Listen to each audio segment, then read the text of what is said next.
There is an alternative cutscene for V's death in the prologue. By ignoring Dex's request to wash your face multiple times, he'll call someone to secure an exit strategy with only one passenger seat available. If V confronts him, he'll tell a horrible lie. Who you calling? Evelyn Parker? Docs. Old Choom from my time in transport and logistics. That's all you need to know. Now get that blood off your face. So what's the plan? Do it yourself.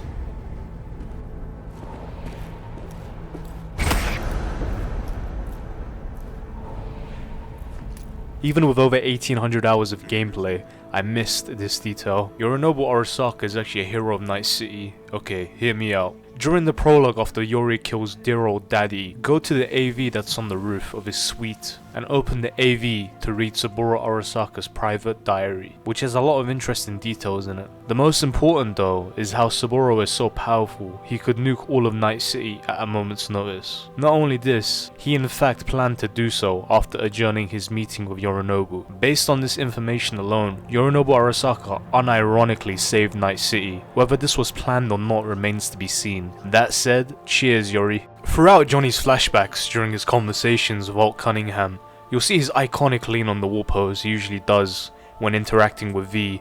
It's a nice subtle hint about how Johnny hasn't changed after 50 plus years and that he still has his laid back demeanor. During Johnny's flashbacks yet again, two of the aggravators move extremely fast, most likely from a Korenzakov implant or a Sandevistan, which further supports Thompson's reasoning for not intervening here. It also shows that Mantis blades, Korenkinzovs, Sandevistans and other implants most likely existed in 2013 to 2020, unless this is Johnny's memory being unreliable once again. I just want to thank my Choom Eva for giving me this piece. If you want your comments to appear in these videos, leave any information in the comment section and I'll do my best to include it. As mentioned in previous videos, when it rains in NC, NPCs will often don neon lit umbrellas. This is most likely CDPR paying homage to the ones in Blade Runner. The rocker boy we all love is actually left-handed, indicating that it's impossible for him to shoot his iconic Malorian with his right hand, as represented in the game. This probably would have interfered with the game's code in some way, so CDPR just made him shoot with his right arm. Though, there is evidence to support Johnny's left-handedness in the game and in the lore. On the other hand, no pun intended, the first time you control Silverhand, you'll see him holding the Malorian in his left hand. This detail was added in patch 1.5. Another feature that you can do during the Johnny flashback is actually open Photomode and go through the various unique poses he has. During the 2020 flashback, if you pay attention to Rogue, she's creepily got her eyes on Thompson the whole time, whilst the elevator is ascending, meaning she doesn't trust him and doesn't like him to say the least, which is further supported when she initiates a conversation with Johnny right after. During quests, your companions actually have a lot to say, whether it's to compliment you on getting kills, whether it's to tell you to back off when you're hurt, and whether the coast is clear or not.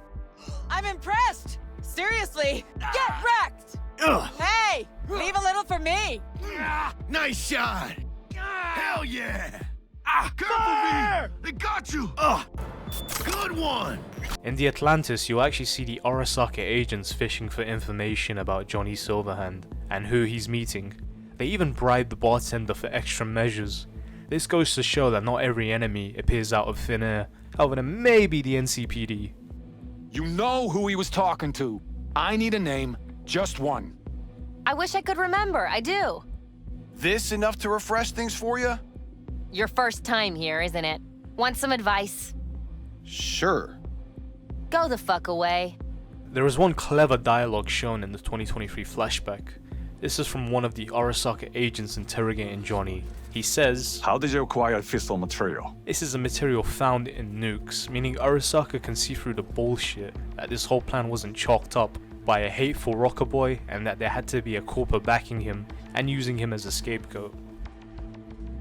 Throughout your gameplay for Cyberpunk 2077, you'll only see helicopters 3 times. Once in the 2020 flashback when Johnny asks Rogue and Santiago for help, where you'll see an Arasaka helicopter mowing down the Atlantis. The second in the 2023 flashback where Johnny and his crew use a helicopter to infiltrate Arasaka. And finally, when you play as V in Pacifica, you'll see a helicopter unleashing devastation on a building in broad daylight. In Pacifica, you can actually hack the Ferris wheel and it has an animation and everything. A cool minor detail. This is probably the darkest information in this video, but there are scripted events where you'll see NPCs commit suicide throughout Night City. This truly shows how much of a dystopian world your character is in and the mental fatigue that NC residents go through during their daily lives to commit this terrible act. During the Corpo Rat questline, one of your employees actually sends you a report to your PC or terminal. Once you've checked out the terminal, open the drawer as well to see an Easter egg regarding Ciri from Witcher 3. Not only that, but you'll see that V has a Trauma Team Platinum card and probably receives the best healthcare out there, which makes sense too since he does have a life coach. Do you hate netrunners trying to see your browser activity? Well, thanks to ExpressVPN, you can protect your web activity from netrunners looking to extract your personal information, or even short circuit your expensive PC that you love playing Cyberpunk on. That's where ExpressVPN comes in. It protects that data, but not all. Back in my teenage years, I really wanted to watch Supernatural on Netflix, but it turned out it was only available in North American countries. With ExpressVPN, you can say goodbye to country restrictions on your favorite shows, and if you prefer anime instead, you can switch your VPN to Japan and enjoy copious amounts of anime on your Netflix account. Click the link in the description to get an extra 3 months for free and to support the channel Chooms. And if you ever change your mind within 30 days, you'll get your money back, no questions asked. Thanks ExpressVPN for sponsoring this video. No matter what you do, you can't seem to destroy the Delamain Cab that destroys your Hela. Whether it's using grenades to blow it up, shooting it endlessly, or even placing a car in front of it, the scripted event proceeds regardless.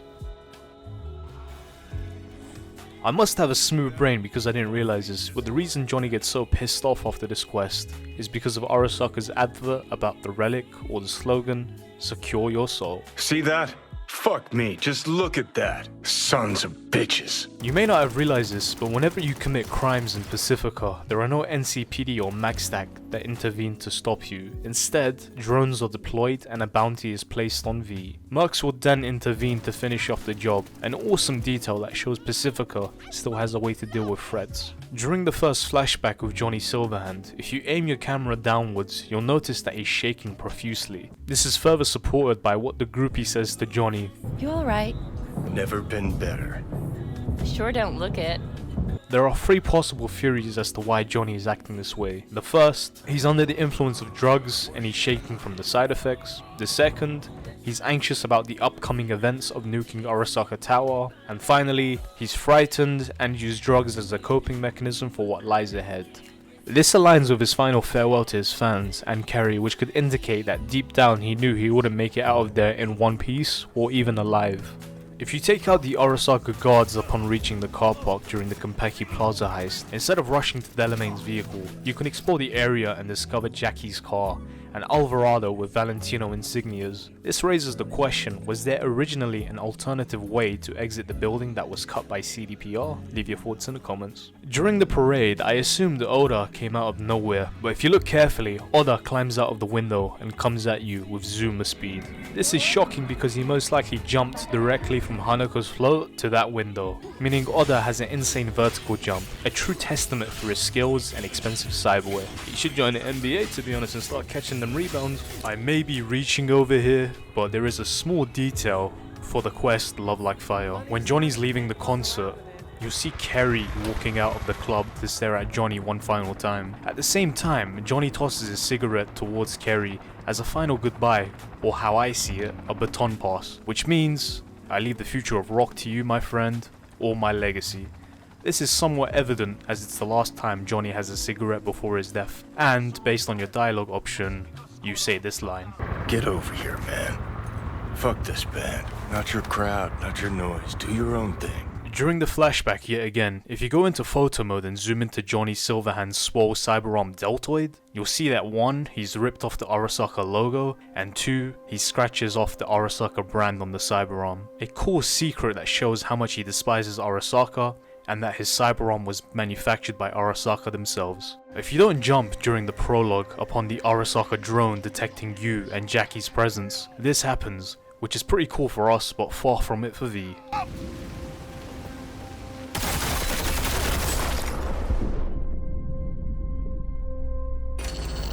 During the character creation screen for V, if you click the fingerprint image, you'll see a shocking discovery. as well as familiar lyrics. We lost everything. I didn't know you couldn't sing. Fuck off, Johnny. During the Corpo rap prologue, once your AV has landed right outside Lizzie's bar, where V literally assaults the 3 basketball players, if you walk up to the basketball, there is a unique animation you'll only see once in the whole game. Kobe! Did you know in Johnny Silverhand's flashback there are 6 dialogue options in the Atlantis? The first is with the bartender on the first floor. The second is with Yishen near the vending machine. The third is with Axement and you stealing his beer. Ah, it's you. No, keep it. Who the hell knows where that mouth's been? The fourth is with the bartender on the second floor. And finally, a crew in the corner of the club. Nowhere near enough. Shockwave's gonna fuck with everything within a 500-yard radius. Run faster then. D. Turner made it. No reason you shouldn't. Wouldn't be talking to us if you could afford D. So quit pissing around the issue and fucking tell Sid he has to wait for our signal, alright? We got a problem here? Yeah, actually. Kissy, come on. He just wants something from us. Well? You guys seen Rogue? Oh, you're fucking gonked, Johnny. She'll rip your balls off. We'll see about that. So? Room in the back. Furthermore, there is a dialogue option between Johnny and this other girl that he most likely silver-handed, if you know what I mean. Based on the dialogue, I think this is one of the girls Johnny cheated on Rogue with. Got some sugar for me? Maybe, baby. But you gotta do something for me first. Whatever you want. Just not this minute. I'm in a hurry. Seen Rogue around here? No. G saw her, though. With somebody new. In the Atlantis, when you speak to the first bartender and you pay for your drink, you'll see that Johnny's paying Eurodollars in cash. If you zoom into the currency, one of its slogans is "Get rich or die trying," which might be a reference to 50 Cent's 2005 film. After Johnny is brought to his Ripperdoc by Thompson, if you look around the room, you'll see a medical report on what Johnny's real name is, his date of birth, and a younger photo of him. What, you thought his real name was Johnny Silverhand? Nope, Robert John Linder. This could indicate that he's known the Ripperdoc for a really long time. This detail adds another layer of depth to Johnny's character and backstory, and it's easy to miss if you're not paying attention. Kid's like a son to me. So I see. When going to the No-Tell Motel to meet Dex near the end of the prologue, if you take a right and look at the TV, you'll see a tribute or memorial video that plays by N54 News that summarizes all of the things Saburo did for NC. From the day he nearly took his own life, Saburo Arasaka has refused to speak about his wartime experience with anyone. He devoted his complete attention to one thing alone, his work. Following the death of his father Sasai Arasaka in 1960, Saburo assumed control of the family business. Under his direction, their humble company began on its path to becoming a world-leading corporate giant. It was in 1990 when Arasaka Corp first emerged on the global 500 list. Then in 1996, after the During the scene where Jackie is injured, there are subtle audio cues that can easily be missed. If you listen carefully, you can hear him breathing heavily.